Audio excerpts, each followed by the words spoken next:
One of the things you never expect to find when you go working in a garden is a 700-year-old coin that can get you in trouble 14 years in the future. And yet, fate decided that that was exactly what had to happen to a little girl of only 9 years old.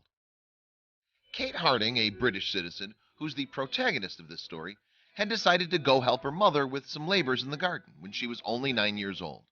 It was at that time that during work, the little girl found what seemed to be an old silver coin. She saved it and never talked about it until a few months later after her mother died. Harding, now 23 years old, approached museum experts trying to get an understanding of the history behind the coin she found when she was just a little kid. It turned out the item wasn't exactly a coin, but something similar, a peedfort to be more precise. And even though many people could argue that the look of a peedfort is very similar to the look of a coin, there's a difference between them. A peedfort is generally thicker and weighs approximately twice that of a coin. Plus, it's also believed that such item was never used as currency.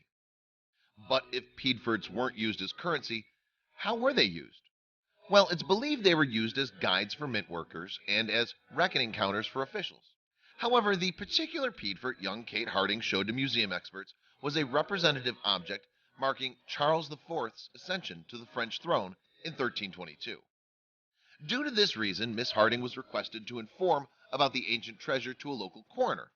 This way, after a proper examination, the museum would be able to buy the item and everyone would be happy. But after a couple weeks, Harding decided not to do such thing and continued on with her life. Unfortunately for her, the Treasure Act of 1996 claimed that any object older than 300 years old and with at least 10% of precious metal content had to be reported to a local coroner in a period of 14 days. Failing to carry out such duty would be considered a criminal offense. And so, because of not wanting to report the treasure, Mrs. Harding was arrested and prosecuted as a lawbreaker. She faced up to 3 months in jail and a fine, but walked free from court when her lawyer claimed that she didn't report the treasure because of disorganization and because it had a sentimental value to her.